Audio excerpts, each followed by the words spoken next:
গাবে উদয় ভগৱন্ত জানতে দিবাকৰ প্ৰেথে আৰু নেয় সমস্ত লোকৰ যেনেকৈ সূৰ্য উদয় হয় আৰু অস্ত যায় তেনেকৈ আমাৰ আয়ুবিলাক দিনে দিনে কমি গৈ আছে যদি আমি এনেকুৱা খন্তেকীয়া জীৱন লৈ ঈশ্বৰৰ নাম নলৰো তেতিয়াহ'লে ঈশ্বৰে কৈছে আহিলকণা গলকণা খাগৰি কাটিলে তিনি অৰ্থাৎ আমাৰ মানৱী জন্ম লোৱাৰ কোনো অৰ্থাৰ্থকতা নাথাকে যিটো জনে হৰি কথা শুনিয়া সদায় প্ৰসংগ কৰি থাকে মহন্তৰ ঠাইত যে যিজনে সদায় মহন্তৰ ঠাইত ভগৱন্তৰ কথা শুনে সেইজনক ভগৱন্তই কৃপা কৰে আৰু হয়তো আমাৰ যোনটো ল'ৰা ছোৱালী আমাৰ মাক দেউতাকৰ কথা শুনে বা কৰা কামটো কৰিবলৈ দিলে কৰে যেনেকৈ মা দেউতাকৰ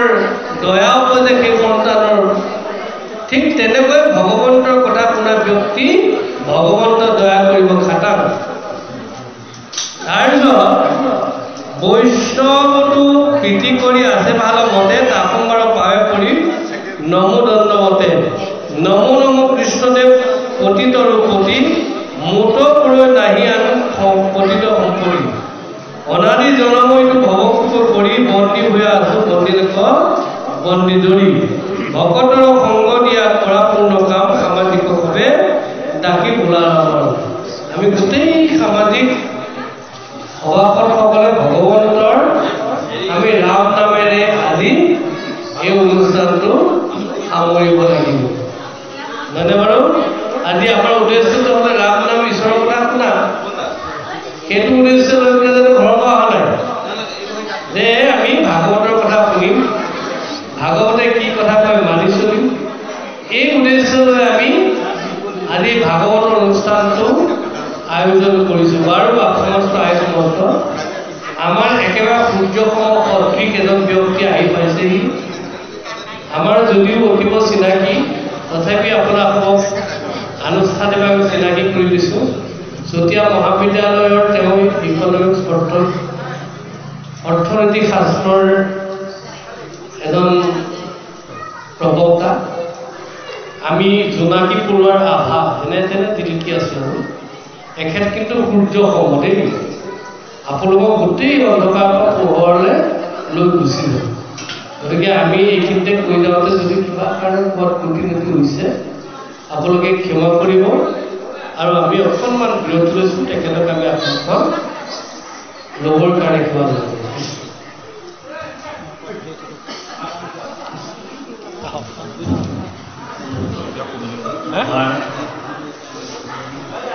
শ্ৰদ্ধাৰ পালেহি তেখেতৰ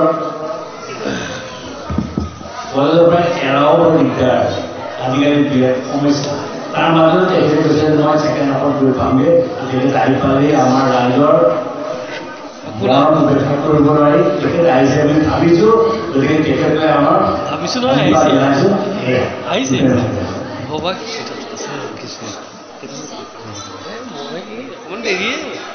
স্কুল কৰি আহিছোঁ কৃষ্ণ আমি এইখিনিতে গোহাৰিব বিচাৰিছোঁ শ্ৰদ্ধাৰ আজি এই দ্বিতীয় বৈকুণ্ঠ পৰিৱেষ্ট ৰাইজসকল আইমাতৃসকল যুৱক আমাৰ ইতিমধ্যে দুপৰীয়াৰ বৰপ্ৰসাদ যি আয়োজন কৰা হৈছে বৰপ্ৰসাদ ইতিমধ্যে সিদ্ধ হৈছে সেয়ে আপোনাসকলক মানে নিয়ম অনুযায়ী আমাৰ নিব গতিকে আপোনালোকে সেই বৰপ্ৰসাদ গ্ৰহণ কৰিবৰ কাৰণে আমি সেৱা জনাইছোঁ কৃষ্ণ হৰি হৰি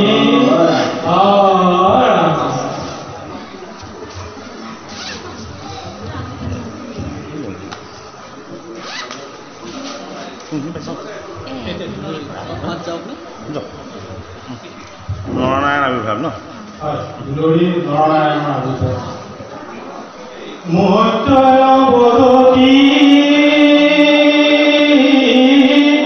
পুনিও বিদুৰ ভৈৰা নৰ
কমল কহিতু অধিক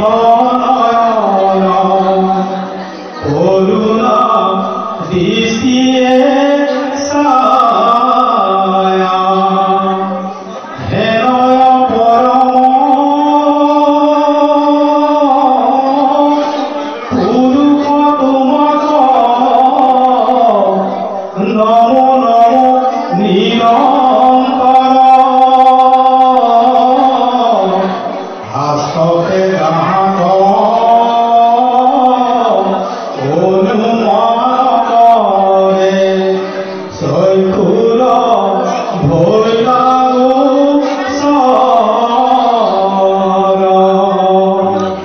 কৃষ্ণ জয় গুরু শংকৰ সৰ্বগুণাকৰ যাকেৰি নাহি কি উত্তম তোহাৰি চৰণ কৰিলো শত কৌটি বাৰ একক সৰভূ প্ৰণাম বাৰ একক সৰভূ প্ৰণাম খুব নৱপুৰ এই পবিত্ৰ নামঘৰত আজি এই ভাগৱত অনুষ্ঠানত উপবিষ্ট কৃপালু গুৰুমূৰ্তি ভকত বৈষ্ণৱ আই শিশু তথা সমস্ত সেৱকীৰ চৰণত আমি ভক্তিপূৰ্ণ সেৱা জনাইছোঁ।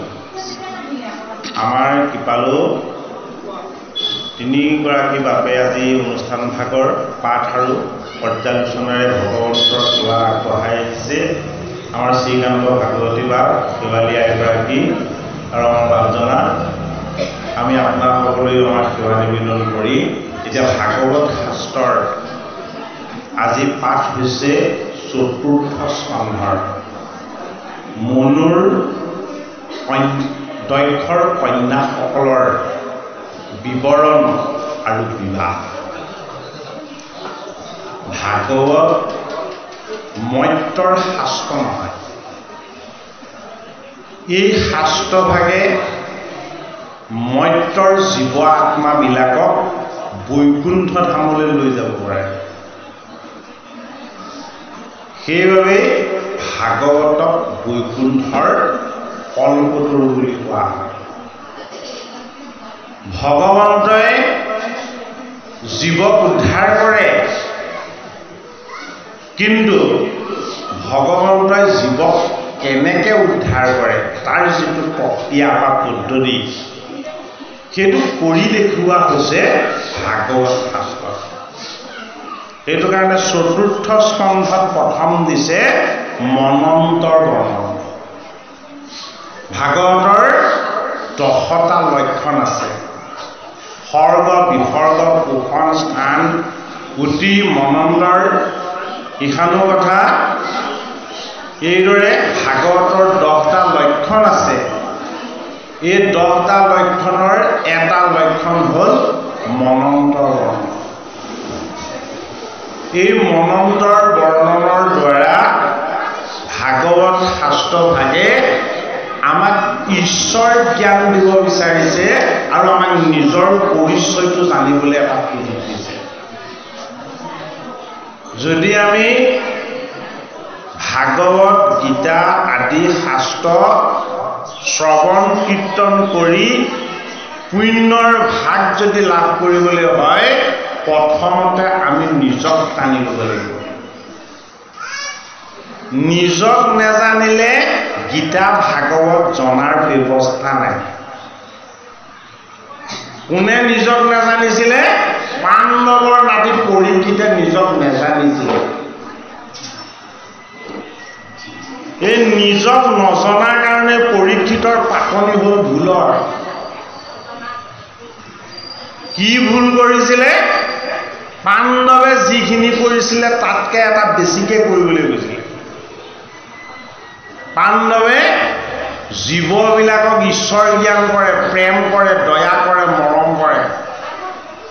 পাণ্ডৱে ঋষিক কৃষ্ণৰ দৰে ভগৱত মূৰ্তি বুলি ঋষিৰ চৰণ চুই আশীৰ্বাদৰ ভাগ লয়। পাণ্ডৱৰ নাতি পৰীক্ষিতে নিজক সেইদিনাখন পাহৰি গৈছিলে।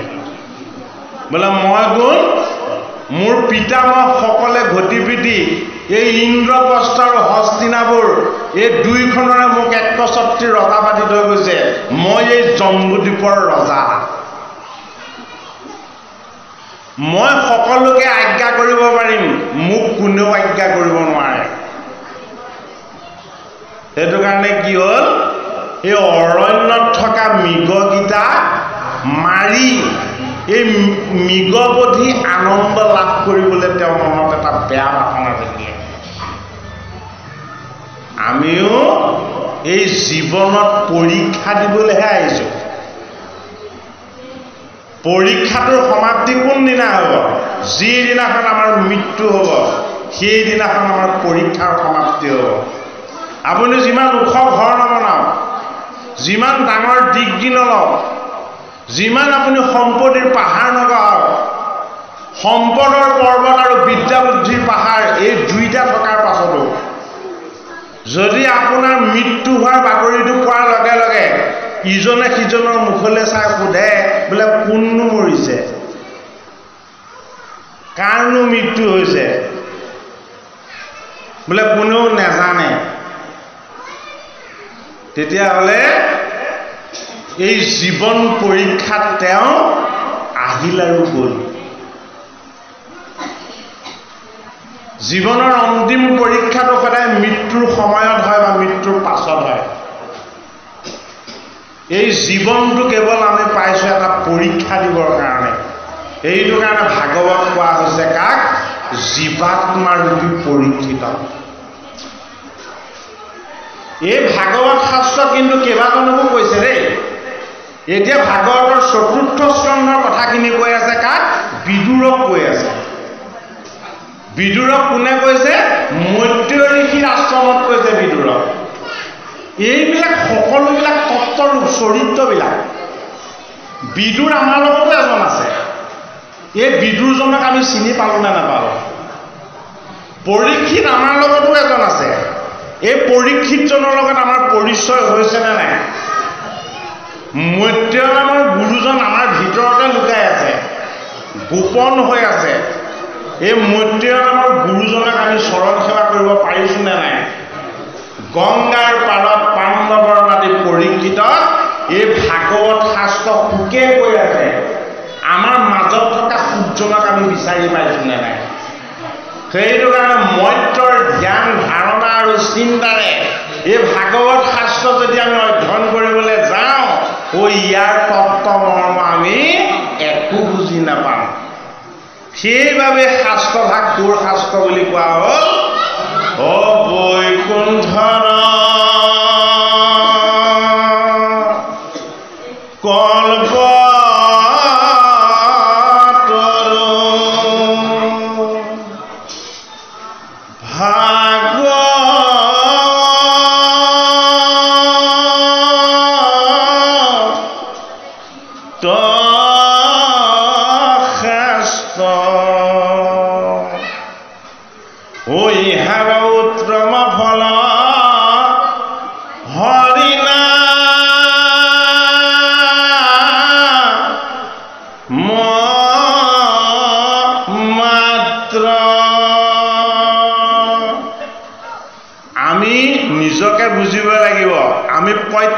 পাণ্ডৱৰ বংশৰ, কিয়নো আমি পুণ্যময় ভাগৱত শ্ৰৱণ কীৰ্তন কৰিবলৈ আহিছোঁ।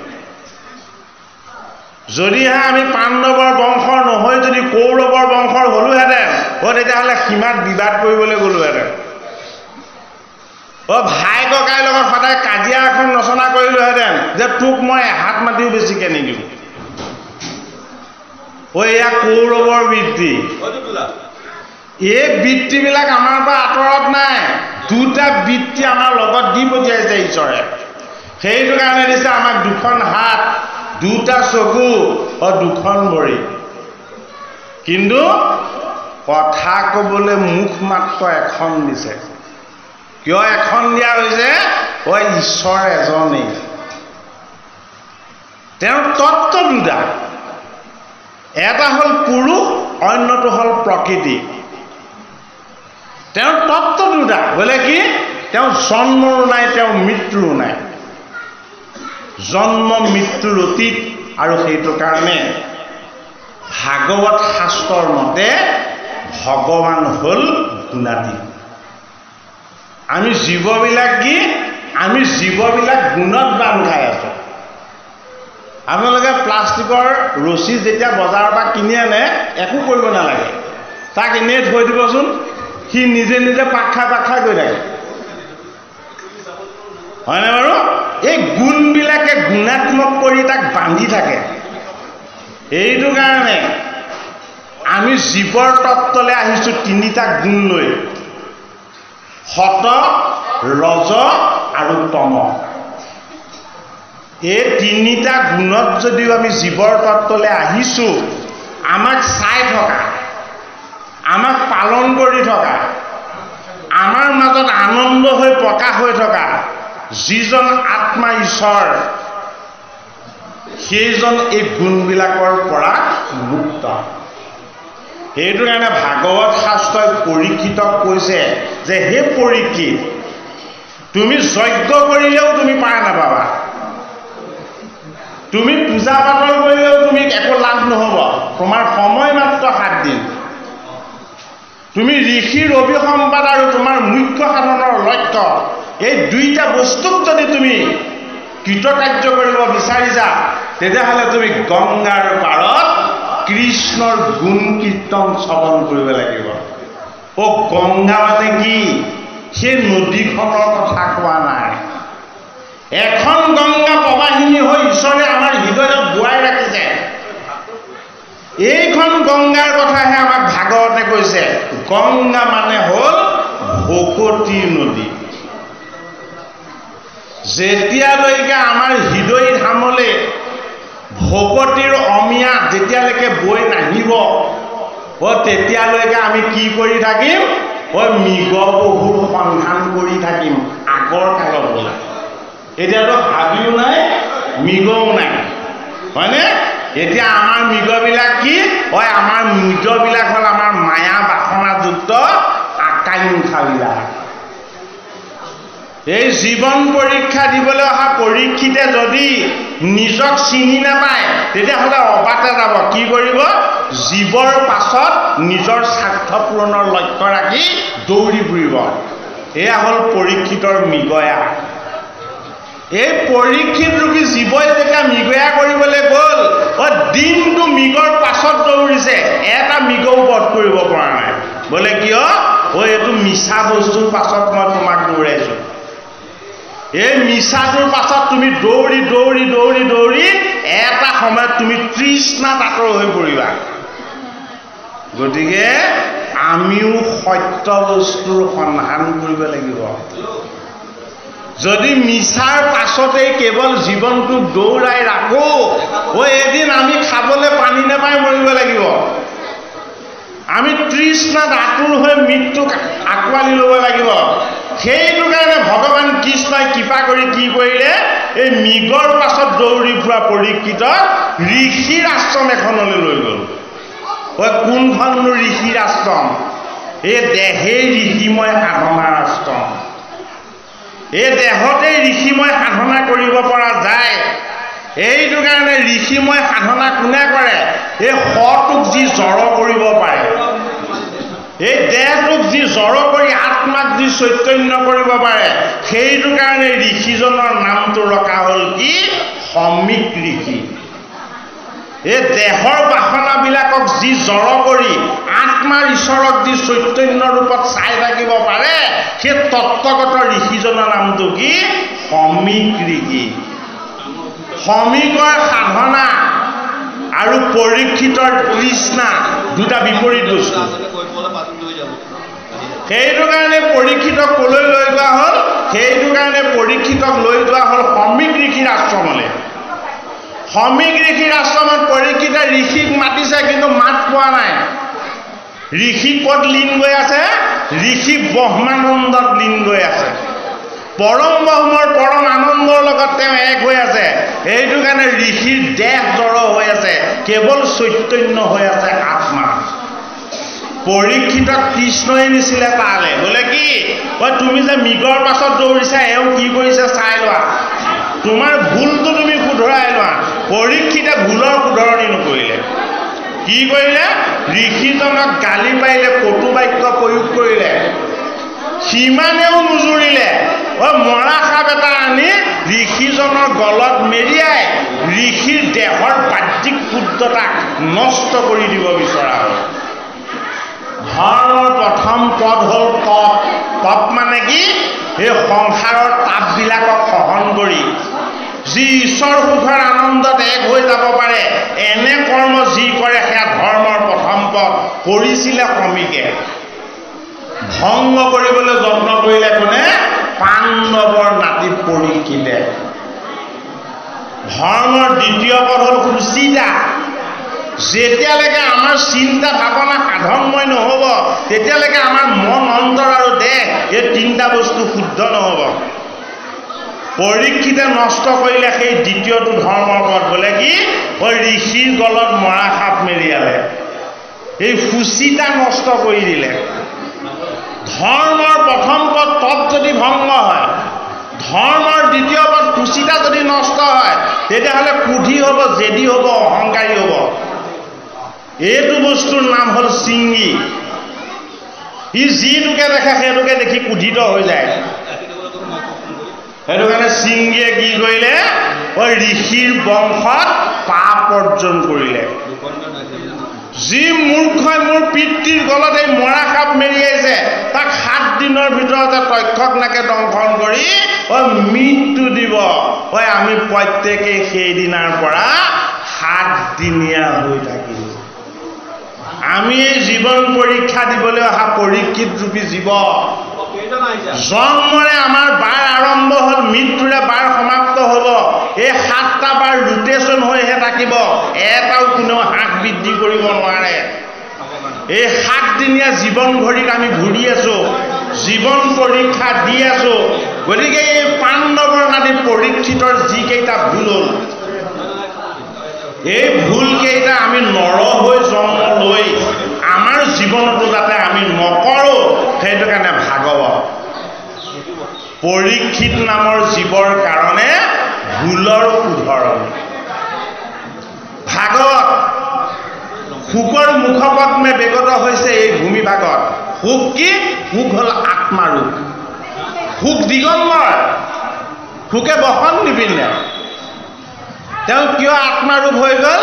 তেওঁ প্ৰণেতা পৰমেশ্বৰ পিতৃ বেদব্যাসৰ পৰা এই দ্বাদশ স্কন্ধ ভাগৱত পঢ়িলে, শিকিলে আৰু বুজিলে।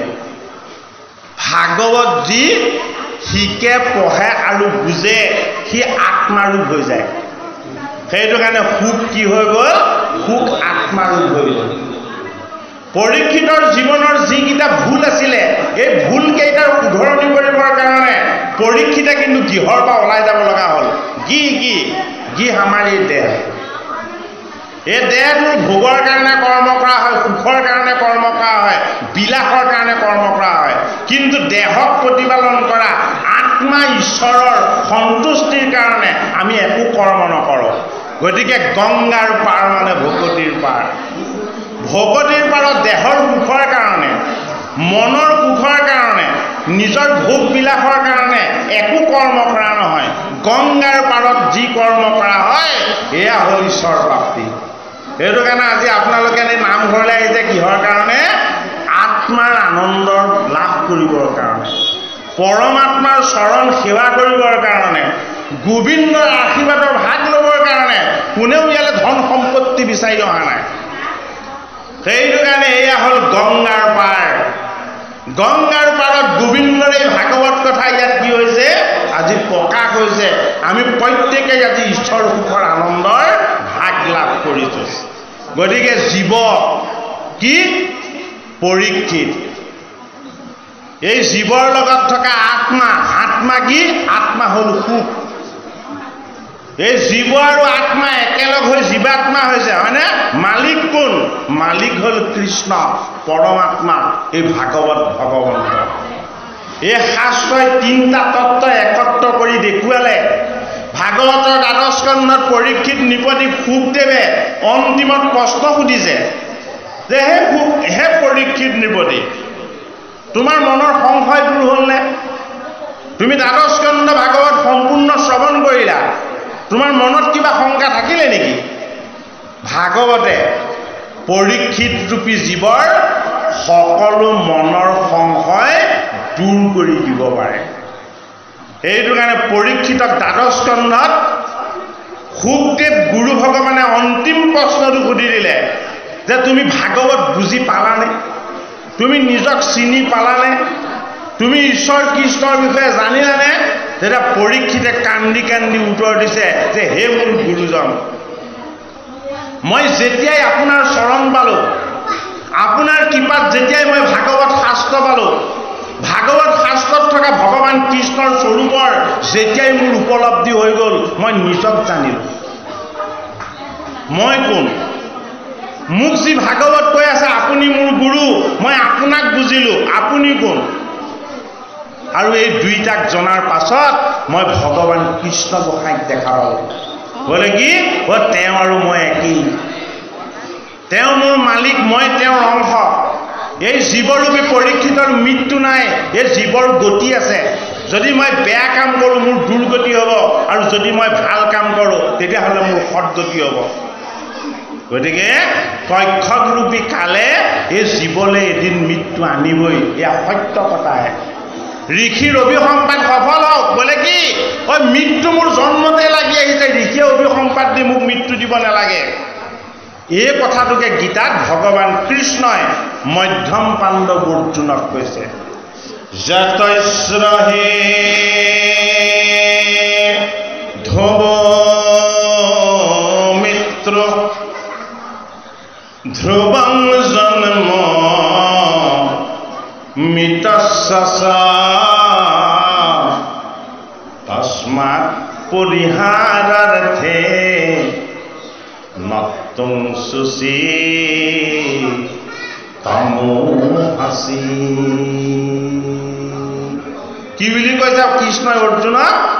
তুমি মাৰিম বুলি কিয় কান্দিছা? বোলে কি যেতিয়াই জন্ম লৈছা মই তেতিয়াই মাৰি ধৰিছোঁ। মই প্ৰত্যেককে জন্ম দিওঁ মোৰ ইচ্ছা, মই প্ৰত্যেককে মৃত্যু দিওঁ মোৰ ইচ্ছাত, এই দুটা মোৰ কৰ্ম। গতিকে জন্ম মৃত্যুৰ বিষয়ত তুমি চিন্তা কৰাৰ কোনো প্ৰয়োজন নাই।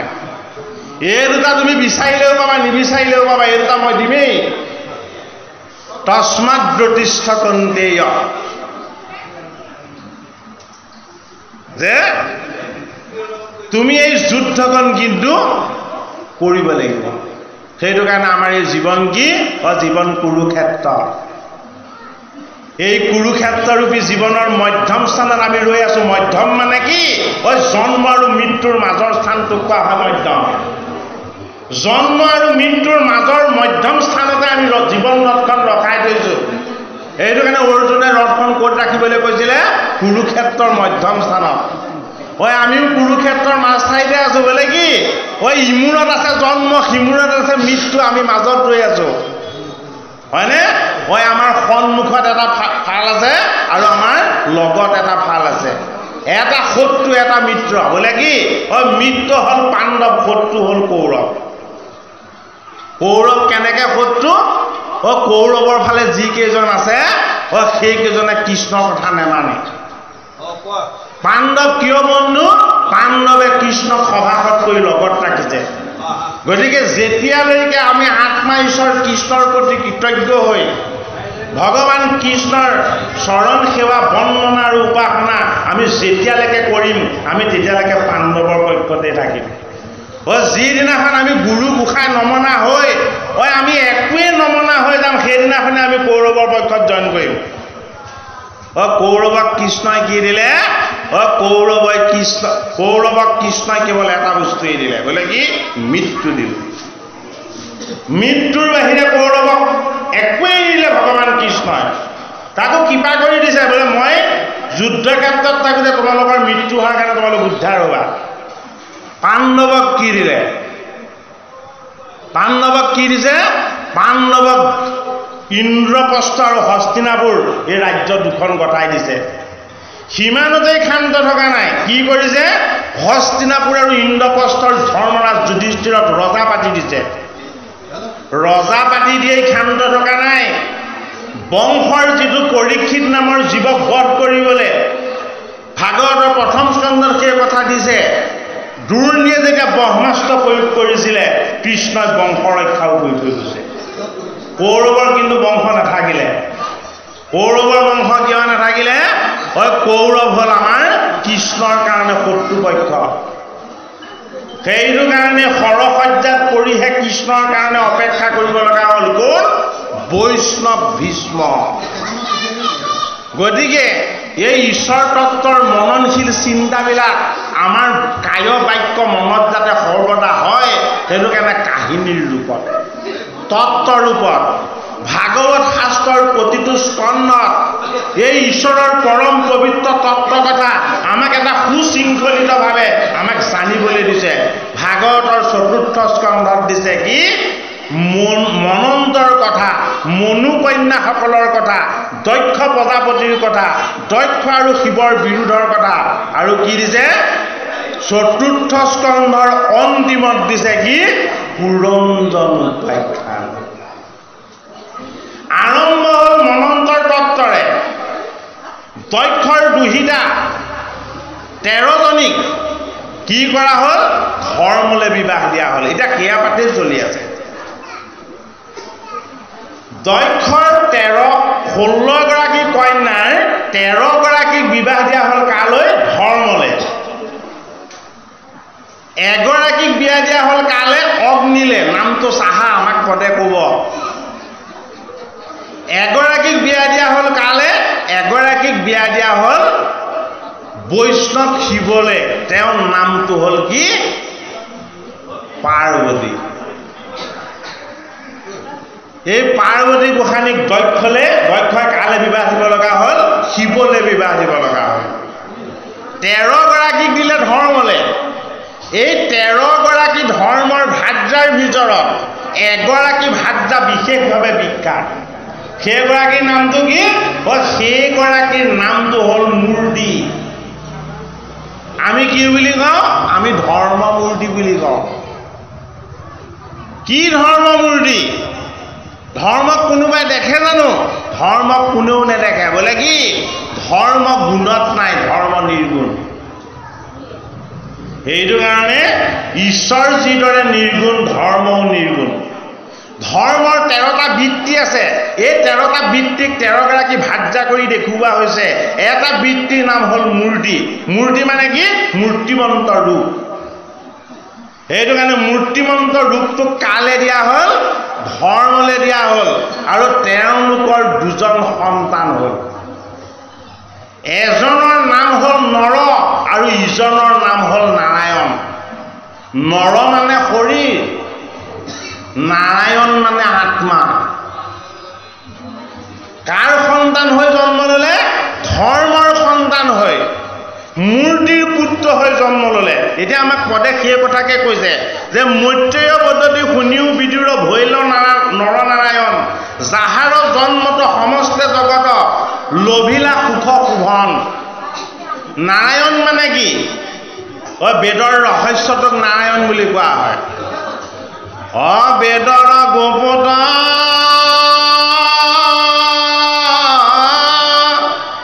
বিতনা ৰায়ণ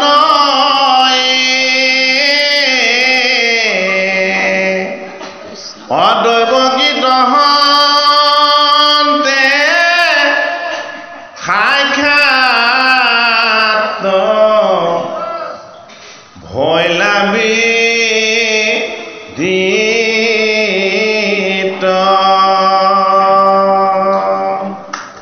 অজীৱৰ তাৰণ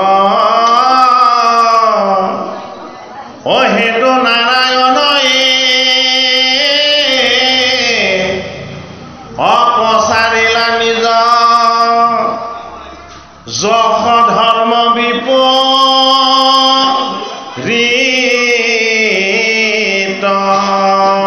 বেদ ৪খন এই ৪খন বেদে নিৰ্গুণ ঈশ্বৰৰ কথাহে কয় এই নিৰ্গুণ বস্তুটোক কোৱা হয় ৰহস্য সেইটো কাৰণে বেদৰ ৰহস্য তত্ত্বটো কি নাৰায়ণ ক'ত বেকত হৈ দেখালে নিৰ্গুণ যদিও দৈৱকীৰ গৰ্ভত বসুদেৱৰ পুত্ৰ হৈ তেওঁ প্ৰকাশ হৈ দেখুৱালে দৈৱকীত হন্তে সাক্ষাতে ভৈলা বিদিত কিয় বিদিত হ'ল জীৱৰ তাৰণ হেতু নাৰায়ণ এই পৰীক্ষিত নামৰ জীৱক উদ্ধাৰ কৰিবৰ উদ্দেশ্যে এই নাৰায়ণ স্বৰূপ ঋষিয়ে নিৰ্গুণ ভগৱন্তই কি কৰিছে গুণময় কৃষ্ণ ৰূপত নাম ৰূপত আহি প্ৰকট হৈ দেখুৱাইছে সেইটো কাৰণে বৈকুণ্ঠৰ কল্পতৰু ভাগৱত শাস্ত্ৰৰ মনন্তৰ তত্ত্বৰ যোগেদি আমাৰ মনৰ মাজত থকা চঞ্চল স্বভাৱ আমাৰ মনৰ মাজত থকা ৰাগ দেশ হিংসাযুক্ত বিকাৰ আমাৰ মনৰ মাজত থকা যিবিলাক অৱগুণ এই অৱগুণবিলাকক কি কৰিব লাগিব আঁতৰ কৰিব লাগিব মনন্তৰৰ আনন্দময় কথাৰে আমাৰ মনটোক শুদ্ধ কৰাৰ যত্ন কৰিব লাগিব এইটো কাৰণে মনন্তৰত কি দিছে তোমাৰ মনৰ 16টা স্তৰ আছে এটাইতকৈ শেষৰ স্তৰটোৰ নামটো কি এই মনটোৱে তোমাৰ দেহটোকে আত্মা বুলি ভাবে সেইটো কাৰণে দক্ষ কন্যা কনিষ্ঠগৰাকীৰ নামটো কি পাৰ্বতী এই পৰ্বতময় পাৰ্বতীয়ে জানে এটা কথা বোলে কি দেহৰ একো কাম নাই যদি লগত জীৱ নাথাকে দেহ হ'ল অপৰা প্ৰকৃতি জীৱ হ'ল পৰা প্ৰকৃতি যদি পৰা প্ৰকৃতিৰ জীৱ নাথাকে দেহৰ একো মূল্য নাই এইটো কাৰণে দক্ষ কন্যা কনিষ্ঠগৰাকীয়ে জেদ ধৰিলে বোলে কি মোক শিৱৰ লগত বিবাহ দিব লাগিব বোলে কিয় শিৱই হ'ল জীৱ জীৱই হ'ল শিৱ এই শিৱৰ লগত যদি দেহ তত্ত্ব লগ হয় তেতিয়া তাক কোৱা হয় কি বুলি জীৱাত্মা বুলি এইটো কাৰণে দেহেই দক্ষ কন্যা পৰ্বতময় কঠিন হাড়ত গঠিত হৈ আছে সেইটো কাৰণে নামটো পাৰ্বতী এই দেহত সংস্কাৰ লাভ হয় যদি জীৱৰ তত্ত্ব জ্ঞান লাভ হয় আৰু ঈশ্বৰ জ্ঞান লাভ হয় সেইটো কাৰণে দেহৰ এটা নাম সতী যদিহে আমি ঈশ্বৰ জ্ঞান লাভ কৰিব পাৰোঁ জীৱৰ জ্ঞান লাভ কৰিব পাৰোঁ আত্মজ্ঞান লাভ কৰিব পাৰোঁ হয়নে এই দেহটো কি এই দেহটো পঞ্চভূতেৰে গঠিত যদিও ইয়াৰ সংস্কাৰ নাই ইয়াৰ লগত বিকাৰ আছে এইটো কাৰণে দেহটোক কোৱা হয় কি বুলি মহামায়া বুলি সেইটো কাৰণে জীৱ হ'ল পৰা প্ৰকৃতি আৰু দেহ হ'ল কি দেহ হ'ল অপৰা প্ৰকৃতি এই পৰা আৰু অপৰা প্ৰকৃতিৰ দুইটা তত্ত্বই সদায় এক তত্ত্বক উপাসনা কৰে সেয়া হ'ল কৃষ্ণ এই কৃষ্ণক চিন্তা কৰোঁতে আমাৰ ওচৰলৈ বাধা আনে কোনে এই জীৱনৰ যজ্ঞময় কৰ্মবিলাকে বাহ্যিকমুখী ইন্দ্ৰিয় সুখ ভোগৰ বাসনাবিলাকে সেইটো কাৰণে শিৱৰ লগত প্ৰথম বিৰোধ দেখুওৱা হৈছে কাৰ দক্ষৰ এই দক্ষ ৰজগুণী দেহৰ তত্ত্ব এই পাৰ্বতী দক্ষ কন্যা যদিও দেহৰ তত্ত্বৰ এক স্বৰূপ সেইটো কাৰণে ভাগৱতৰ 4ৰ্থ স্কন্ধত আমাক বুজাব বিচৰা হৈছে কি দেহ জীৱ আৰু আত্মা সেইটো কাৰণে 4ৰ্থ স্কন্ধৰ অন্তিমত আমাক কি দিব 4ৰ্থ স্কন্ধৰ অন্তিমত দিব পুৰন্দন উপাখ্যান এই পুৰন্দন উপাখ্যানেই হ'ল জীৱৰ তত্ত্ব ঠিক আছে বহুত সময় অকণমান ব্যাখ্যা কৰিলোঁ এতিয়া আমাৰ বাপদৈ আকৌ অকণমান পাঠ আৰম্ভ কৃষ্ণ কৃষ্ণ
জীৱৰূপী বিদুৰক ঈশ্বৰ জ্ঞান দিছে সেইটো কাৰণে বিদুৰ কি বিদুৰ আমাৰ জীৱৰ তত্ত্ব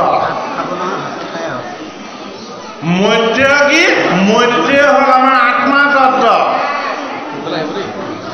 সেইটো কাৰণে জীৱৰূপী বিদুৰে ভাগৱত শুনিবৰ কাৰণে মৈত্ৰেয় ঋষিৰ আশ্ৰমলৈ গৈছে হয়নে বাৰু এই দেহটো নাথাকিলে আমি ভাগৱত শ্ৰৱণ কৰিব পাৰিম জানো এই দেহটো যদি আমাক ঈশ্বৰে নিদিয়ে তেতিয়াহ'লে আমি ভগৱন্তৰ আশীৰ্বাদৰ ভাগ ল'ব পাৰিম জানো নোৱাৰো সেইটো কাৰণে এই দেহত আহি স্থিতি লৈছে যম ৰজাই এই যম ৰজা কি যম ৰজা মৃত্যুপতি সেইটো কাৰণে এই যম ৰজাজনক মাণ্ডব্য ঋষিয়ে অভিসম্বাদ দিছিলে কি বুলি অভিসম্বাদ দিছিলে বোলে তুমি মোক লঘু দণ্ডত গুৰু শাস্তি দিলা সেইটো কাৰণে তোমাক অভিসম্বাদ দিছো তুমি মৰ্ত্যত গৈ নৰ হৈ জন্ম ল'বা কিন্তু সেইবাৰ তোমাৰ কথা কোনেও নামানিব বোলে ক'ত জন্ম হ'বা অজ্ঞান আৰু আন্ধাৰৰ মাজত তুমি জন্ম হ'বাগে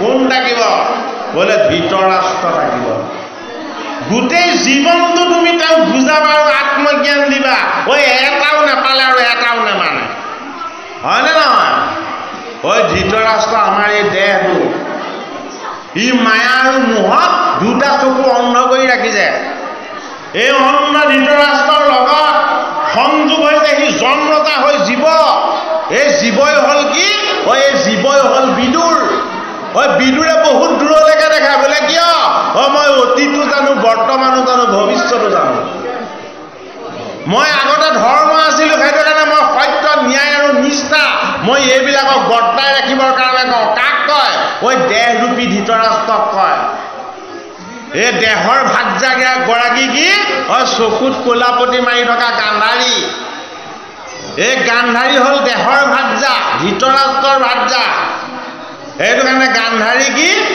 সংসাৰৰ বাহ্যিকমুখী বৃত্তিবিলাক এই সংসাৰৰ বাহ্যিকমুখী বৃত্তিবিলাকৰ নাম হ'ল গান্ধাৰী সদায় চকুত কলাপতি মাৰি আছে বোলে কিয় মোৰ স্বামী অন্ধ ধৃতৰাষ্ট্ৰ তেওঁ চকুৰে নেদেখে হয়নে এই জীৱ হ'ল বিদুৰ বোলে কি মই আগতেও সত্য পথটোৱেই দেখো বৰ্তমানো সত্য পথটোৱেই দেখো আৰু মই ভৱিষ্যতেও সত্য পথেই দেখো সেইটো কাৰণে গোটেই জীৱনটো এই জীৱৰূপী বিদুৰে দেহৰূপী ধৃতৰাষ্ট্ৰক নীতি জ্ঞান দিলে ঈশ্বৰ জ্ঞান দিলে আৰু শাস্ত্ৰ জ্ঞান দিলে কিন্তু নেমানিলে এটাও কিয় নেমানিলে নমনাৰ কাৰণটো এইটোৱে আমি জানো মানিছো হয়নে বাৰু আমি জানো শাস্ত্ৰৰ কথা ভাগৱতৰ কথা গীতাৰ কথা আমি জানো মানিবলৈ যত্ন কৰিছো ইয়াতে শুনিলো ইয়াতে এৰিলো ঘৰ পোৱাৰ লগে লগে সকলো পাহৰিলো হয়নে বাৰু ধৃতৰাষ্ট্ৰৰ চৰিত্ৰটো যেনিবা তাত অভিনয় কৰি দেখাইছে আমাৰ অভিনয় কৰিবই নালাগে নিজে নিজে চলি আছে এই ভাগৱত শাস্ত্ৰই সেইটো কাৰণে কি কৰিব বিচাৰিছে আমাক শুদ্ধ কৰিব বিচাৰিছে বোলে কি তোমাৰ লগত থকা এই বিদুৰৰূপী জীৱটোক মৈত্ৰেয়ৰূপী ঋষিৰ আত্মাস্বৰূপ ঈশ্বৰৰ আশ্ৰমলৈ নিয়া এই আত্মাস্বৰূপ ঈশ্বৰে তোমাক সকলো কথা কৈ দিব বোলে কি এইয়া ধৰ্ম আৰু মূৰ্তিৰ কথা ক'লে কি বুলি ক'লে ধৰ্ম হ'ল আমাৰ আত্মা আত্মা নিৰ্গুণ এই ধৰ্মৰূপী আত্মা ক'ত আছে এই ধৰ্মৰূপী আত্মা আছে আমাৰ এই দেহটো কি এই দেহটো নৰ শৰীৰ সেইটো কাৰণে এজনৰ নাম হ'ল নৰ সিজনৰ নাম হ'ল নাৰায়ণ পকাই বাই এই নৰ আৰু নাৰায়ণ এটা জন্মত ধৰ্ম আৰু মূৰ্তিৰ সন্তান হৈ জন্ম লৈ তেওঁলোকে তপোময় সাধনা কৰিছিল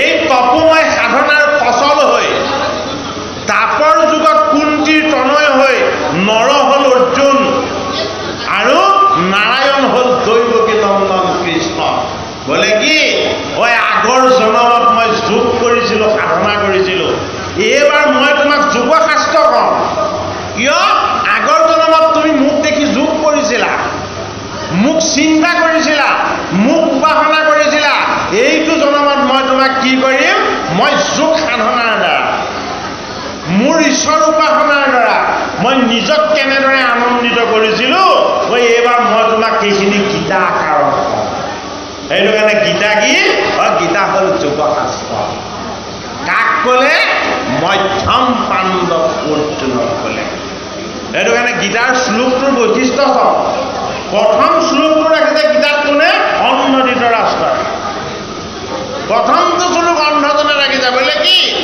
শ্লোক প্ৰথম জীৱই ৰাখিব লাগিব জীৱ মোহদণ্ড মায়াদণ্ড সেইটো কাৰণে গীতাৰ যোগেদি আমাক ঈশ্বৰ জ্ঞান দিব বিচাৰিছে অৰ্জুনক দিয়াৰ চলেৰে ভাগৱতৰ যোগেদি আমাক ভগৱত জ্ঞান দিব বিচাৰিছে পাণ্ডৱৰ নাতি পৰীক্ষিতক দিয়াৰ চলেৰে হয়নে আৰু জন্মেজয়ৰ যোগেদি আমাক ন্যায় নীতি আৰু সদাচাৰ এই বস্তুকেইটা শিকাব বিচাৰিছে সেইটো কাৰণে মহাভাৰতখনক কি বুলি কোৱা হয় মহাভাৰতক কোৱা হয় পঞ্চম বেদ 4 বেদতকৈও যিখন শ্ৰেষ্ঠ সেইখন হ'ল পঞ্চম বেদ সেইটো কাৰণে পঞ্চম বেদ মহাভাৰত কাক কৈছে বৈশম্পায়ন ঋষিয়ে জন্মেজয়ক কৈছে এই ৰজগুণী জীৱনটোক বৰ্তাই ৰাখিবলৈ হ'লে এই ৰজাৰ সিংহাসনখন ভালদৰে চলাই ৰাখিবলৈ হ'লে আমাৰ লগত ন্যায় নীতি আৰু সদাচাৰ এই 3টা বস্তু থাকিব লাগিব এই ন্যায় নীতি আৰু সদাচাৰৰ শিক্ষা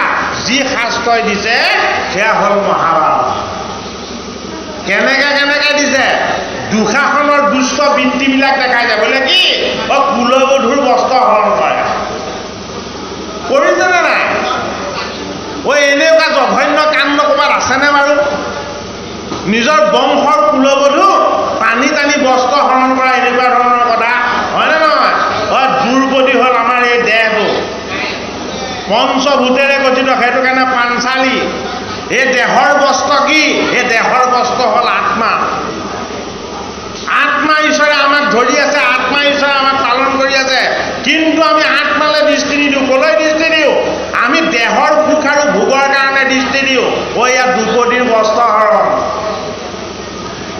দেহৰ সুখ আৰু ভোগৰ কাৰণে আমাৰ দুৰাচাৰ মনৰূপী দুঃশাসনে সদায় আত্মাৰূপী ঈশ্বৰৰ বস্ত্ৰ টানি আজুৰি খুলিব বিচাৰিছে হয়নে ন্যায় নীতি আৰু সদাচাৰৰ শাস্ত্ৰই কৈছে এই দুষ্ট বৃত্তিযুক্ত দুঃশাসনৰ পৰা আঁতৰ হোৱা দুষ্ট স্বভাৱযুক্ত দুৰ্যোধনৰ অহংকাৰবিলাকক ত্যাগ কৰা আৰু এওঁলোকৰ মোমায়েকজন অতি ভয়ানক বোলে কি দুষ্ট বুদ্ধিবিলাক শকুনি মামা এইবিলাকক কেতিয়াও প্ৰশ্ৰয় নিদিবা সংস্কাৰ আৰু শুদ্ধ জীৱৰ তত্ত্ব হৈ ধৰ্মৰাজৰ দৰে ধৰ্মশীল হোৱা ভীমৰ দৰে উদাৰ চিতিয়া হোৱা অৰ্জুনৰ দৰে আত্মদৰ্শী হোৱা নকুলৰ দৰে ন্যায় নীতি আৰু সদাচাৰযুক্ত হোৱা আৰু সহদেৱৰ দৰে সহনশীল ধৈৰ্যশীল আৰু শাস্ত্ৰজ্ঞ হ'বলৈ যত্ন কৰা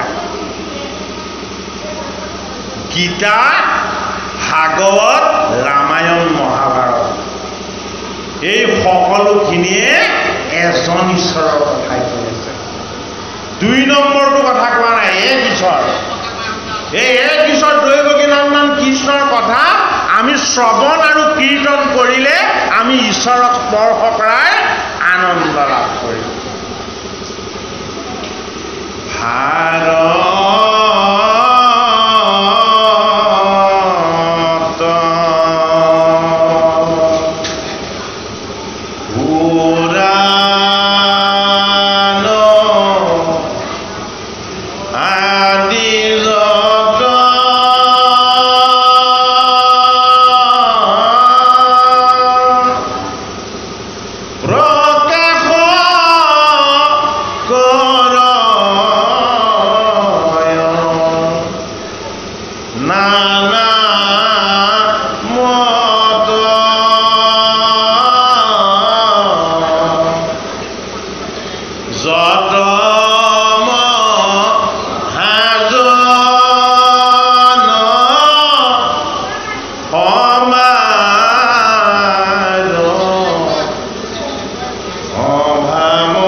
এই মহাভাগৱত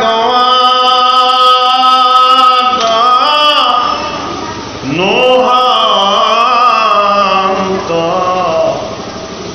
যাবে কত এই মহাভাগৱত নহন্ত যাবে কত। ভাৰত পঞ্চম বেদ মহাভাৰতৰ কথা কৈছে। পুৰাণ ভাগৱত পুৰাণ বাদ দি 17খন পুৰাণৰ কথা কৈছে। আদি যত আদি মানে আদিকাণ্ড ৰামায়ণ, যত মানে বাকী আৰু সংহিতাবিলাক, এই গোটেইখিনি বস্তু লাভ কৰাৰ স্বত্তেও যদি আনন্দময় ৰসময় পৰম পবিত্ৰ এই বৈকুণ্ঠৰ কল্পতৰু ভাগৱত শাস্ত্ৰ যদি প্ৰকাশ নহয়, তেতিয়াহ'লে কৃষ্ণ সূৰ্য বিদিত নহ'ব। এই আমাৰ আত্মাৰূপী কৃষ্ণক আমি কেনেকৈ বিচাৰি পাম? আত্মাৰূপী কৃষ্ণক আমি কেনেদৰে কৃতজ্ঞতা জনাম? আত্মাৰূপী কৃষ্ণ আৰু আমি জীৱৰূপী অৰ্জুন সখাৰ সম্বন্ধৰে কেনেকৈ বান গাই আছো, এই তত্ত্ব কথা আমি কেনেকৈ অনুভৱ কৰিব পাৰিম? সেইটো কাৰণে কি এই জ্ঞানৰ কাৰণে জানিব লাগিব মহাভাৰত। সেই জ্ঞানৰ কাৰণে আমি জানিব লাগিব কি আদিকাণ্ড ৰামায়ণ। এই জ্ঞানৰ কাৰণে আমি অধ্যয়ন কৰিব লাগিব হয়তো পুৰাণবিলাকো। আৰু সেই জ্ঞানৰ নিপুণতা, প্ৰাচুৰ্যতা, জ্ঞানৰ অহংকাৰৰ পৰা জীৱক মুক্ত কৰি জ্ঞান আৰু ভক্তি এক কৰি ভগৱত প্ৰাপ্তিৰ যি আনন্দ, এই আনন্দ প্ৰকাশ হৈছে ক'ত? ভাগৱত শাস্ত্ৰত। সেইটো কাৰণে চতুৰ্থ স্কন্ধত কি কৈছে? দেহেই নৰ। এই নৰৰূপী দেহ বোলে কি এটা মূৰ্তি। কি মূৰ্তি? এইটো ঈশ্বৰ মূৰ্তি। এই নৰ শৰীৰটো ঈশ্বৰ মূৰ্তি বুলি ক'ত দেখুওৱা হৈছে? মহাপুৰুষ শ্ৰীমন্ত শংকৰদেৱৰ একমাত্ৰ সংস্কৃত গ্ৰন্থ ভক্তি ৰত্নাকৰ শাস্ত্ৰভাগত। ভক্তি ৰত্নাকৰ শাস্ত্ৰভাগত 3য় অধ্যায়ত দিয়া হৈছে কি? 3য় মাহাত্ম্যত দিয়া হৈছে কি? নৰ শৰীৰৰ মহিমা। এই নৰ শৰীৰৰ মহিমাত এই নৰ শৰীৰটোক কি বুলি কৈছে? এই নৰ শৰীৰটোক কৈছে এইটো ঈশ্বৰৰ মূৰ্তি। বোলে কিয় ঈশ্বৰৰ মূৰ্তি? বোলে ইয়াৰ মালিক হ'ল আত্মা। পৰমাত্মা গুণময় নহয়, নিৰ্গুণ। এই নিৰ্গুণ আত্মাই আহি ক'ত বাস কৰিছে? আমাৰ এই গুণময় দেহটোত বাস কৰিছে। সেইটো কাৰণে এই দেহটো শুদ্ধ, পবিত্ৰ আৰু ঈশ্বৰময় কৰি যদি আমি ৰাখিবলৈ হয়, আমাৰ বাক্য শুদ্ধ হ'ব লাগিব, আমাৰ ভাৱ শুদ্ধ হ'ব লাগিব, আমাৰ চিন্তন শুদ্ধ হ'ব লাগিব, আৰু হ'ব লাগিব কি? আমাৰ চলন ফুৰণ শুদ্ধ হ'ব লাগিব, আৰু হ'ব লাগিব কি? আমাৰ অন্ন শুদ্ধ হ'ব লাগিব, আমি পৰিধান কৰা বস্ত্ৰ শুদ্ধ হ'ব লাগিব, পবিত্ৰ হ'ব লাগিব। সেইটো কাৰণে নৰ শৰীৰৰ কাৰণে যিকেইটা বস্তু ঈশ্বৰে স্বীকৃতি দিছে, সেই বস্তুকেইটাক আমি বুজি পাব লাগিব। বোলে কি? এই শৰীৰটো 5টা তত্ত্বৰে গঠিত। এই 5টা তত্ত্বত ভগৱান কৃষ্ণ বিৰাজমান হৈ প্ৰৱেশ হৈ আছে। সেইটো কাৰণে সি জীৱৰূপেৰে প্ৰকট হৈ দেখুৱাইছে। গীতাত বিভূতি যুগত ভগৱান কৃষ্ণই নিজৰ এই 5টা তত্ত্বৰ কথা তেওঁ নিজেই কৈছে। বোলে কি? বায়ু যমদগ্নি বৰুণ শশাঙ্ক হে প্ৰজাপতি মহ প্ৰজা প্ৰতিষ্ঠা। অগ্নিত ঈশ্বৰ কি হৈ আছে? অগ্নিত ঈশ্বৰ কি হয়? উত্তাপ আৰু পোহৰ হৈ আছে ঈশ্বৰ অগ্নিত, হয়নে? বায়ুত ঈশ্বৰ কি হৈ আছে? বায়ুত ঈশ্বৰ হৈ আছে প্ৰকৃতিৰ জীৱৰ সত্তা হৈ। জলত কি হৈ আছে? জলত প্ৰাণৰ তত্ত্ব হৈ আছে। বোলে কি? এই জল যদি নহয় জীৱ বাচি নাথাকিব। এইটো কাৰণে জলৰ লগত থকা প্ৰাণৰ যিটো শক্তি, এই শক্তিয়ে হ'ল কৃষ্ণ। আকাশত কি হৈ আছে? আকাশত সীমাহীন তত্ত্ব হৈ জ্ঞান হৈ জ্যোতি হৈ আৰু পোহৰ হৈ আছে সেইটো কাৰণে আকাশ এই পঞ্চভূতৰ তত্ত্বত চৈতন্য ঈশ্বৰ প্ৰৱেশ হোৱাৰ কাৰণে জীৱ সৃষ্টি হৈছে এইটো কাৰণে এই জীৱৰূপী বিদুৰক আত্মাৰূপী মৈত্য ঋষিয়ে ভাগৱতৰ ৪ৰ্থ স্কন্ধত দক্ষৰ দুহিতা 16 গৰাকী এই 16 গৰাকী দুহিতা 13 গৰাকীক ধৰ্মলৈ দিয়া হৈছে এগৰাকীক অগ্নিগণলৈ দিয়া হৈছে আৰু এগৰাকীক দিয়া হৈছে কালৈ মহাবৈষ্ণৱ শিৱলৈ দিয়া হৈছে আৰু এই শিৱৰ লগত বিয়া হোৱা পাৰ্বতী গোসাঁনীয়ে কি কৰিছে ভাগৱতৰ ৪ৰ্থ স্কন্ধত দেহ ত্যাগ কৰিছে এই দেহ ত্যাগ কৰিবই লাগিব এই দেহটো কোনেও লৈ যাব নোৱাৰে ইয়াত ভূমিত থাকিবই হয়নে বাৰু এই দেহৰ প্ৰতি মোহ নাইকিয়া হ'ব লাগিব তেতিয়াহে দেহ ত্যাগ কৰিব পাৰিব হয়নে বাৰু ইচ্ছা মৃত্যু দিছিলে কাক পিতামহ ভীষ্ম তেওঁ পিতৃ শান্তনুৱে তেওঁক ইচ্ছা মৃত্যুৰ বৰ দিছিলে হে মোৰ পুত্ৰ দেৱব্ৰত মই তোমাৰ পিতৃগুৰু মই তোমাক সন্তুষ্ট হৈ মই তোমাক আজি দুহাত দাঙি বৰ দিছোঁ বোলে কি যিদিনাখন তুমি ইচ্ছা কৰিবা সেইদিনাখন তোমাৰ মৃত্যু হ'ব তুমি নিজে যেতিয়ালৈকে মৃত্যু স্বীকাৰ নকৰিবা সেইদিনাখনলৈকে তোমাৰ মৃত্যু নহয় হয়নে শান্তনুৰ লগত ঈশ্বৰে এটা বৰ শুদ্ধ গুণ দিছিলে কি গুণ দিছিলে শান্তনুৱে বৃদ্ধ মানুহক অমৃত দৃষ্টিয়ে চাই দিলে 1600 বছৰীয়া গাভৰু হৈ যায় শান্তনুৱে বৃদ্ধ লোক এজনক অমৃত দৃষ্টিয়ে চাই দিলে আকৌ তেওঁ তৰুণ যুৱক হৈ যায় সেইটো কাৰণে কি হ'ল ঐ পুত্ৰ এটা বচাই ৰাখিলে ভীষ্ম কিমান বছৰ জীয়াই থাকিলে নাতি নাতিনী পৰিণাতি কেইটা জেনেৰেশ্যন পাৰ হৈ গ'ল তাৰ ঠিক নাই ভীষ্মৰ মৃত্যু নহয় সেইটো কাৰণে কি পৰীক্ষিত পাণ্ডৱৰ যদিও নাতি ভীষ্ম বহুত যুগৰ পিতামহ গতিকে আমাক ভাগৱত শাস্ত্ৰই গীতা শাস্ত্ৰই ঈশ্বৰৰ আশীৰ্বাদৰ ভাগ যদি জীৱৰ লগত থাকে তেতিয়াহ'লে কি দীৰ্ঘজীৱী হয় আমাক প্ৰমাণ দিছে পিতামহ ভীষ্ম কাৰ ককাক আছিলে আৰে পাণ্ডু আৰু ধৃতৰাষ্ট্ৰৰো ককাক আছিলে গতিকে কেইটা জেনেৰেশ্যন তেওঁ বাচি থাকিলে কিয় বাচি থাকিলে পিতৃ আছিলে শান্তনু পিতৃৰ কেনেকুৱা ধৰণৰ আছিলে ভীষ্মই জীৱনত বাক্যৰ ব্ৰত পালন কৰিছে বোলে কি মোৰ নিজৰ সুখ মই কেতিয়াও নিবিচাৰোঁ মই কাৰ সুখ বিচাৰিম মোৰ পিতৃয়ে ঈশ্বৰ মোৰ পিতৃয়ে গুৰু মই মোৰ পিতৃ গুৰুৰ সুখ আৰু আনন্দৰ কথাহে চিন্তা কৰিম সেইটো কাৰণে নিজে ব্ৰহ্মচাৰী হ'ল ধীবৰৰ কন্যাক বিবাহ কৰাই আনি দিলে সত্যৱতী নিজৰ পিতৃৰ কাৰণে হয়নে বাৰু যিটো কাম তেতা যুগত ৰামচন্দ্ৰই কৰিছিলে পিতৃৰ বাক্য আৰু পিতৃৰ সত্য আৰু মাতৃৰ বাক্য এই দুটাক যি পালন কৰে সেয়া আত্মাৰূপ সেইজন ৰাম পিতৃক ভগৱত জ্ঞান কৰি পিতৃৰ সুখ আৰু আনন্দৰ কাৰণে যি জীৱ হৈ জন্ম লৈ এই পৃথিৱীত জীয়াই থাকে সেইজন বৈষ্ণৱ বোলে কি পিতামহ ভীষ্ম সেইটো কাৰণে ভীষ্মৰ অন্তিম সময়ত মুখ্য লাভ হৈছে কেনেকে মুখ্য লাভ হৈছে এই পাণ্ডৱসকলক পিতামহ ভীষ্মই কৃষ্ণক পৰিচয় কৰি দিলে এই পাণ্ডৱসকলে কৃষ্ণক চিনি নাপাইছিলে আপোনালোকে জানেনে বাৰু সেইটো কথা পঞ্চ পাণ্ডৱে কৃষ্ণক চিনি নাপাইছিলে কি বুলি পৰমাত্মা বুলি পৰম পিতা বুলি পৰম ঈশ্বৰ বুলি চিনি নাপাইছিলে সেইটো কাৰণে মধ্যম পাণ্ডৱ অৰ্জুনে কৃষ্ণক কান্ধত ঢকিয়াই কথা কৈছিলে ভীমে কি বুলি কৈছিলে গোৱালৰ ল'ৰা বুলি মাতিছিলে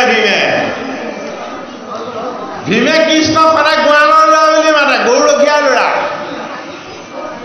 আৰু নকুল সহদেৱে কি বুলি মাতিছিলে নকুল সহদেৱে জ্যেষ্ঠ দাদা বুলি মাতিছিলে আৰু ধৰ্মৰাজ যুধিষ্ঠিৰে কি বুলি মাতিছিলে ধৰ্মৰাজ যুধিষ্ঠিৰে দৈৱকীৰ ফুট বুলি মাতিছিলে বসুদেৱৰ ফুট বুলি মাতিছিলে আৰু কৃষ্ণ বুলি মাতিছিলে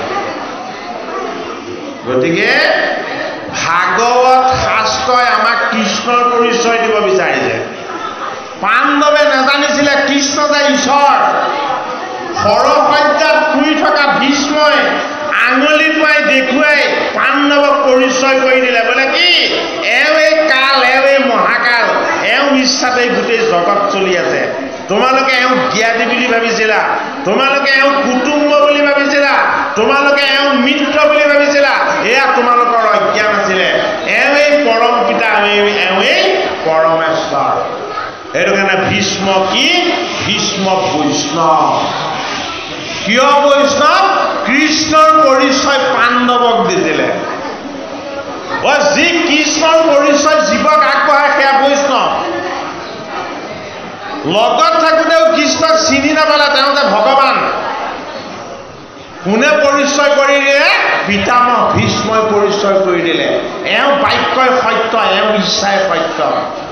তোমালোকৰ পক্ষত ধৰ্মিষ্ঠ যুধিষ্ঠিৰ, মহাধনুৰ্ধৰ অৰ্জুন আৰু গদাধৰ বিকুদৰ থাকোঁতেও তোমালোকৰ সদায় দুখ কষ্ট আৰু যান্ত্ৰণা গ'ল। বোলে কি এই কৃষ্ণই যিটো দিছে সেইটোৱে সত্য, সেইটোকে সত্য বুলি মানিবা। এওঁৱেই জগতৰ ঈশ্বৰ। গতিকে আমিও মানি ল'বলৈ অভ্যাস কৰিব লাগিব। বোলে কি আমাৰ আত্মা ঈশ্বৰ কৃষ্ণ। এই আত্মা ঈশ্বৰ কৃষ্ণৰ সন্তুষ্টিৰ কাৰণে আমি তেওঁক মাতিব লাগিব। কি বুলি? ৰাম বুলি, কৃষ্ণ বুলি, হৰি বুলি। যিখন মুখেৰে ৰাম কৃষ্ণ হৰি উচ্চাৰণ হোৱা নাই, সেই মুখত কি বুলি কৈছে? সেই মুখত ডাষ্টবিন বুলি কৈছে ভাগৱতে। যিখন মুখেদি ভগৱন্তৰ নাম উচ্চাৰণ হোৱা নাই, সেইটো কাৰণে আমাৰ এই মুখ পদ্ম সদৃশ পবিত্ৰ হ'ব। আমাৰ এই মুখ পদ্ম সদৃশ স্নিগ্ধ হ'ব। আমাৰ এই মুখ কি হ'ব? মুখ পদ্ম হ'ব।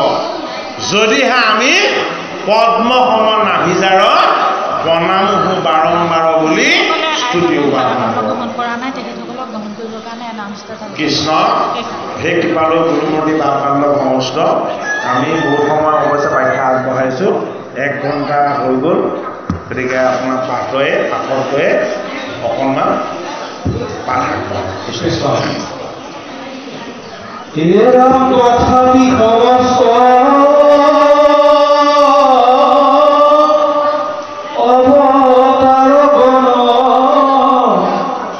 কৃষ্ণৰে পৰা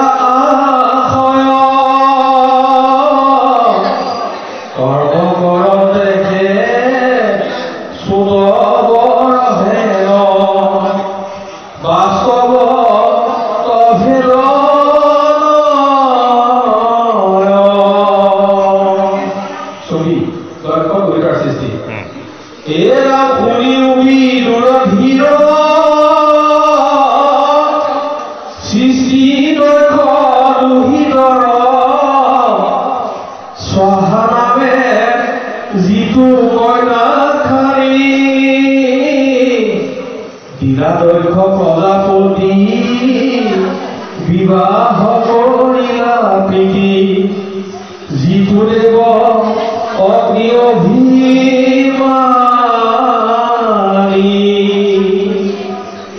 তাহাৰ গৰ্ভতে জাত সমস্তে বেদতে খ্যাত, ভৈৰতক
প্ৰপঞ্চিয়া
আহিলে নজৰত জীৱ উদ্ধাৰ কাৰণত আহবায়ন ভৈল সন্ততি যিটো লক্ষ্য সুদাপতি মহেশক পাৰ্বতী দানবংশ নভৈল উৎপন্ন পিতৃৰ বিৰোধী স্বামী বিষয়ক দেখি অল্পকালে তেজিল জীৱ কবি উপদেশ চতুৰ্থ স্কন্ধৰ এইটো প্ৰথম অধ্যায়ৰ কথা এই মানে ভৈল সমাপতি গোপালৰ চৰণৰ তাকে নিৰূপণ কৰিল জয় ৰাম নাম মূঢ়ামতি নিন্দা নকৰিবা মোক পদ যেন তেন হ'ব তুমি সবে মোক কৃপা কৰা দৈৱকী নন্দন প্ৰভু তাহান দাসৰ দাস বুলিয়া চৰণে চপাই ধৰা ৰাম ভকতৰ কৃপা বিনে ভকতি সুলভী ভাগৱতে কহে নিশাৰ এতেকে প্ৰাৰ্থনা কৰো সবাৰ চৰণে ধৰো মুখে নাম আপু কয় আমাৰ ভকত সবত সদা পিৰিতি ৰহুক মোৰ আমাৰ একো মনে ইচ্ছা নাই অন্যত্ৰ প্ৰাণী মোৰ নিন্দা উপক্ষে হল এই মানে মাধু কৃষ্ণ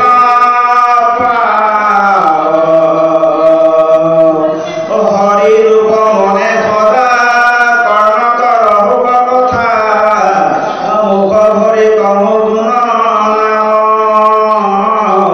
এই মানে অনুগ্ৰহ কৰিও মুখ সবে তাকি সবে পুৰা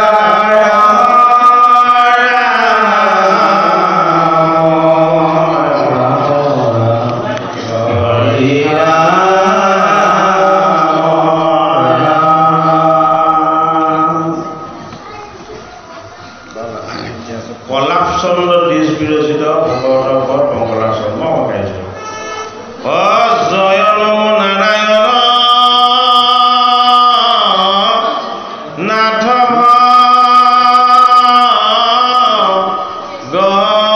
ভগৱন্ত এ যাহাৰ মায়াত পুৰ মুনি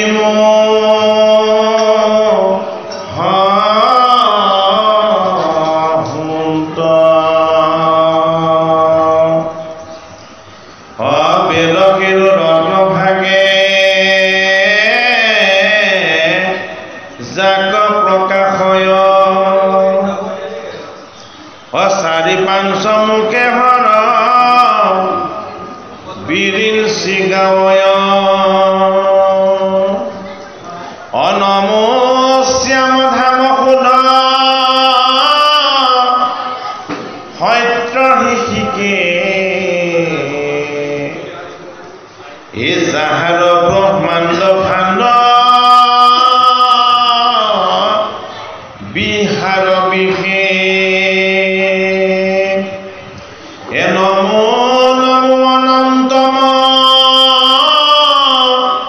হন্ত মহাশয় এ দুৰ্জনৰ বহিত জিত জয় জয় এ নম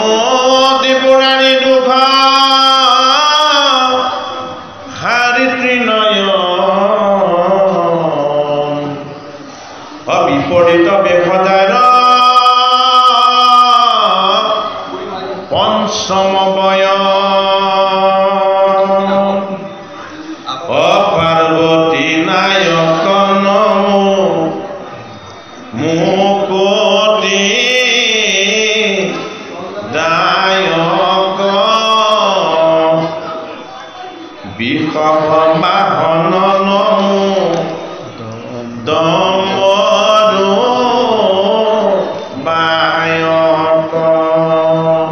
এই ভাগৱত শাস্ত্ৰ ভাগত কেৱল ভগৱান কৃষ্ণকেহে উপাসনা কৰা হৈছে, কিন্তু এই কৃষ্ণৰ গুঞ্জ আৰু লীলাৰ এই ভাগৱত শাস্ত্ৰত সন্ত সাধু মহন্ত বৈষ্ণৱ ভকত এই সকলকো ঈশ্বৰ জ্ঞান কৰি তেওঁলোককো স্তুতি কৰা হৈছে।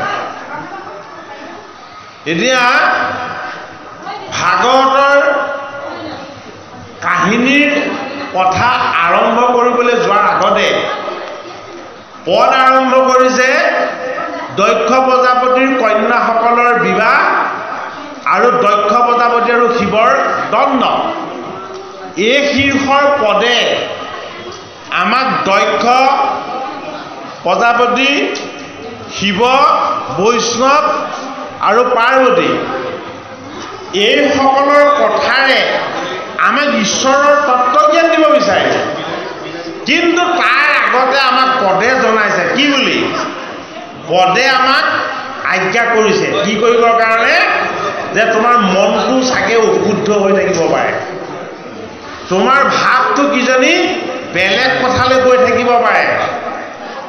মন আৰু ভাৱ এই দুটা যদি স্থিৰ নহয়, তেতিয়াহ'লে ভাগৱত ভগৱন্তৰ ঈশ্বৰৰ কথা তোমাৰ আত্মা ঈশ্বৰ হৃদয়ত প্ৰৱেশ নহ'ব।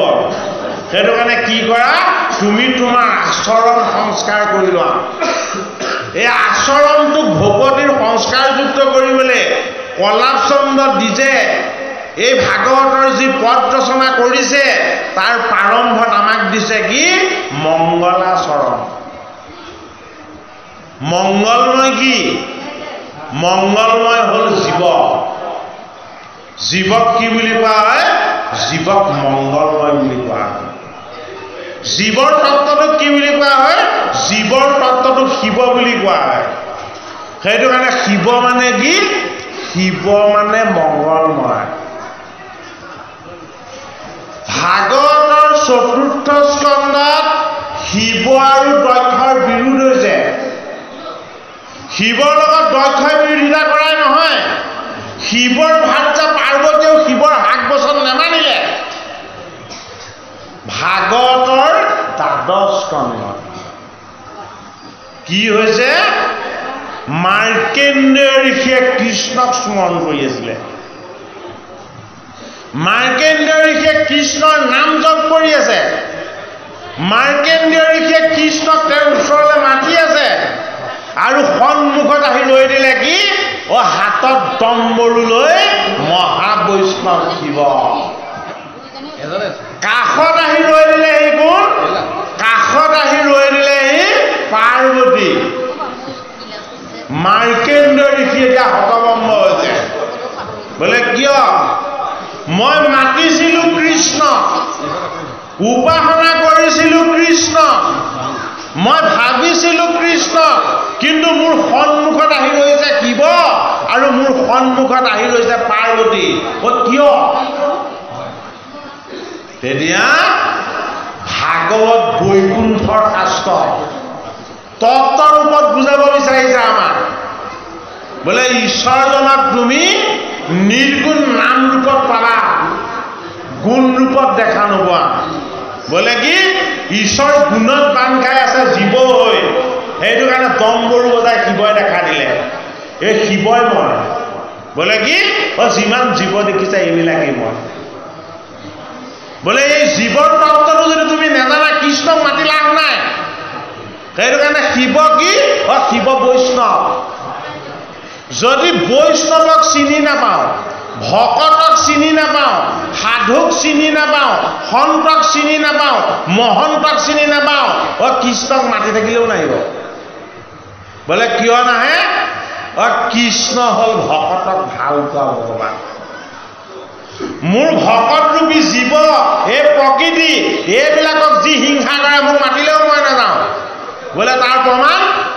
বোলে ইন্দ্ৰপ্ৰস্থ হস্তিনাপুৰত মোক পাণ্ডৱে মাতে কি বুলি? হে কানাই তুমি এবাৰ আহি যোৱা এবাৰ তোমাৰ চৰণ দেখা দি যোৱা কৌৰৱে কি বুলি মাতে হেৰৌ গোৱালৰ ল'ৰা তোৰ কষ্ট হৈছে নেকি এবাৰ আচোন চাওঁ গতিকে ভগৱত তত্ত্ব ঈশ্বৰ তত্ত্ব আমি যদি জানি বুজি হৃদয়ঙ্গম কৰিবলৈ হয় আমি শিৱ পূজা কৰিব নেলাগিব এতিয়া দুৰ্গা পূজা আহিছে নে নাই হয়নে হাতত ধূপ চাকি তেল লৈ দেৱী মূৰ্তিৰ আগত গৈ আপোনালোকে যদি শৰাই শলিতা দিছে আপোনালোকে পুণ্যৰ ভাগ নেপাব পাপৰ ভাগ পাব মনত ৰাখিব মই ভয় খুৱাই দিয়া নাই কিন্তু এই ভাগৱত শাস্ত্ৰত যিটো কৈছে সেইটো কৈছো যদি ভগৱান কৃষ্ণৰ গুণ যশ আৰু লীলা শ্ৰৱণ কীৰ্তন কৰাৰ পাছত যদি দেৱী মূৰ্তিৰ ওচৰত যদি আশীৰ্বাদ বিচাৰি গৈছে তেতিয়াহ'লে দেৱীয়ে আপোনালোকক আশীৰ্বাদ দিব নোৱাৰিব বোলে কি ময়ো কৃষ্ণৰ চৰণহে চিন্তা কৰোঁ মই ভগৱতী দেৱীয়েও ভগৱান কৃষ্ণৰ ভকতৰ পাছে পাছেহে ঘূৰি ফুৰোঁ মই মোৰ পূজাত সন্তুষ্ট নহয় মই মোৰ ভগৱানৰ পূজাতে সন্তুষ্ট হয়নে এক দেও এক সেও এক বিনে নাই কেও মাৰ্কেন্দেয় কোন এজন সাধনময় ঋষি আছিলে এই মাৰ্কেন্দেয় ঋষি কিমান দিন জীয়াই আছিলে 7টা কল্প 7টা কল্প মানে কি এটা কল্প মানে সীমাহীন সময় 7টা কল্প কেৱল সাধনময় হৈ জগতৰ হৰিৰ মায়া দৰ্শন কৰি আছিলে 7 কল্প মায়া দৰ্শন কৰি এই মায়াবিলাক দেখি দেখি মাৰ্কেন্দ্ৰই বহুত কষ্ট পাইছিলে আৰু তেতিয়া বাল মুকুন্দক স্তুতি কৰিছিল কি বুলি স্তুতি কৰিছিলে তোমাৰ মায়াবিলাকৰ পৰা মোক মুক্ত কৰা তোমাৰ মায়াবিলাকৰ পৰা তুমি মোক মুক্ত কৰি দিয়া এইটো কাৰণে মায়াৰ পৰা মুক্ত হ'বলৈ বোলে কি দেহ পাৰ্বতী এই দেহেই হ'ল মায়া এই দেহৰ সুখটো সদায় মিছা বস্তু ই স্থায়ী বস্তু নহয় এইটো কাৰণে পৰ্বত মই পাৰ্বতী পূজা কৰিব নালাগে কি কৰিব লাগে জীৱৰূপী বৈষ্ণৱ এই জীৱৰূপী শিৱ এই দেহৰ স্বামী বুলি আমি জানিব লাগিব এই পৰ্বতময় দেহৰ স্বামী হ'ল জীৱ শিৱ এই দুইজনে উপাসনা কৰে কাক এই দৈৱকী নন্দন কৃষ্ণ সেইটো কাৰণে মাৰ্কেন্দ্ৰ ঋষিয়ে যেতিয়া মাতিলে ভগৱান কৃষ্ণ সন্মুখত আহি দেখা দিলে কোন শিৱ শিৱ কি আমাৰ লগত থকা জীৱ হে মাৰ্কেন্দ্ৰ মই তোমাৰ লগত 3 গুণময় বৃত্তিৰ ত্ৰিশূল ধৰি মোৰ নাম গুণ আৰু উপাসনাৰ ডম্বৰু বজাই মই জীৱ হৈ আছো প্ৰথমতে মোক চাই লোৱা এই জীৱৰ তত্ত্ব যদি তুমি নাজানিছা তেতিয়াহ'লে কৃষ্ণ তত্ত্বক তুমি নাজানিবা এই জীৱটো লাগি আছে ক'ত এই তোমাৰ দেহৰূপী ভাৰ্যা পাৰ্বতী এই পৰ্বতময় প্ৰকৃতি পাৰ্বতীক এবাৰ চিনি পাই লোৱা বোলে কি এই পৰ্বতময় দেহ আৰু জীৱৰূপী শিৱ এই দুটা তত্ত্ব বোলে কি মই এই কৃষ্ণ বোলে কি এই দুইটা গুণক মই ধৰি ৰাখো এই দুইটা গুণক মই প্ৰতিপালন কৰো এই দুইটা গুণৰ লগত মই নিৰাকাৰ নিৰ্গুণ ঈশ্বৰ কৃষ্ণ মই দৈৱকী নন্দন হৈ মই বাল মুকুন্দ হৈ বিৰাজমান হৈ আছো ক'ত জগতৰ প্ৰতিটো সেউজীয়া সেইটো কাৰণে কৃষ্ণৰ সুন্দৰতাটো কি শ্যাম সুন্দৰ কৃষ্ণ শ্যাম সুন্দৰ বোলে কি মোৰ সেউজীয়াখিনিয়ে সুন্দৰতা সেইটো কাৰণে এই সেউজীয়া জীৱন বিৰিখৰ পাতটোত বাল মুকুন্দৰূপী পৰমাত্মাক অমৃত চুম্বন কৰি থকা আমি দেখিবলৈ পাব লাগিব কেনেকৈ পাম যেতিয়া ভাগৱত শাস্ত্ৰৰ কথা আমি শ্ৰৱণ কীৰ্তন কৰিম যেতিয়া আমি গীতা শাস্ত্ৰৰ কথা আমি শ্ৰৱণ কীৰ্তন কৰিম যেতিয়া আমি ভগৱানৰ নাম গুণ যশ আৰু লীলা এইবিলাকৰ দ্বাৰা আমি নিৰাকাৰ ঈশ্বৰক উপাসনা কৰিম এই কাইৰূপী দেহ পাৰ্বতী শুদ্ধ হ'ব। এই জীৱৰূপী শিৱ বৈষ্ণৱ বিষ্ণুৰ অংশ এয়া পবিত্ৰ হ'ব। দুইটা বস্তু শুদ্ধ হ'লে আত্মা ঈশ্বৰে আনন্দৰে হাঁহি মাৰিব। সেইটো কাৰণে আত্মা কি? পৰমাত্মা পৰমানন্দ, পৰমাত্মা সচ্চিদানন্দ আৰু পৰমাত্মা সৰ্বদা আনন্দময়। এই আনন্দময় হৰিৰ আনন্দৰ ভাগ আমি জীৱ হৈ জন্ম লৈ আমি যাতে লাভ কৰিব পাৰোঁ, সেইটো কাৰণে কাহিনীৰ ৰূপত কি দিছে? কলাপ ছন্দ দিছে, পদবন্ধে নিবন্ধন কৰিছে দক্ষ প্ৰজাপতিৰ কন্যাসকলৰ বিবাহ আৰু দক্ষ প্ৰজাপতি আৰু শিৱৰ বিৰোধ। এই জীৱৰূপী শিৱ দক্ষৰূপী দেহৰ লগত সদায় বিৰোধ। দেহ থকালৈকে জীৱৰ লগত কেতিয়াও একত্ৰ নহয়। এই শাস্ত্ৰই সেইটো কাৰণে দেহ আৰু জীৱক এক কৰি পৰমাত্মা কৃষ্ণক যাতে আমি উপাসনা কৰি আমি যাতে সৰ্বদা ঈশ্বৰৰ আনন্দৰ ভাগ লাভ কৰিব পাৰোঁ। চতুৰ্থ স্কন্ধত জীৱৰূপী বিদুৰক শিৱৰূপী মৈত্ৰেয় এই কথাই জনাই আছে। গতিকে আমাৰ জীৱই শুনিছে ভাগৱত দেই, আমি শুনা নাই। ভাগৱত ক'ৰ শাস্ত্ৰ? বৈকুণ্ঠৰ শাস্ত্ৰ। এই ভাগৱত জীৱটোৱেহে শুনে, আমাৰ দেহে ভাগৱত শুনিব নোৱাৰে। সেইটো কাৰণে দেহ কি? দেহ টোপনি যায়। ভাগৱত শুনি থাকিলে আমি টোপনি যাওঁ, ভগৱানৰ কথা শুনি থাকিলে আমি টোপনি যাওঁ, হয়নে নহয়? আমাৰ দেহটো টোপনি যায়, জীৱই শুনি থাকে। সেইটো কাৰণে ভগৱানৰ কথা শুনি শুনি আমি আনন্দময় নিদ্ৰালৈ যাবগৈ লাগিব। এই আনন্দৰ নিদ্ৰা মানে হ'ল জীৱনৰ মুখ্য লাভৰ আনন্দ। কোনে পালে? পাণ্ডৱৰ নাতি পৰীক্ষিতে পালে। আকৌ পাঠ কৰা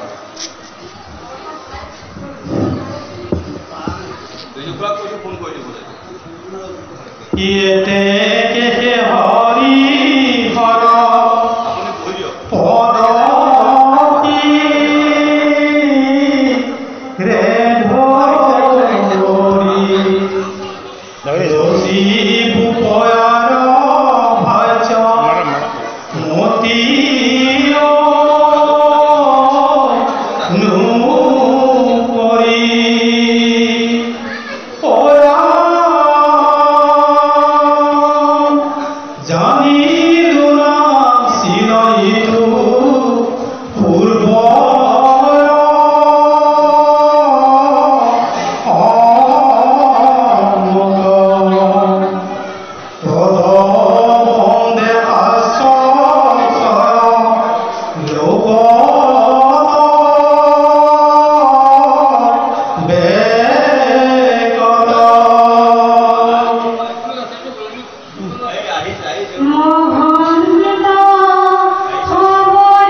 দেবী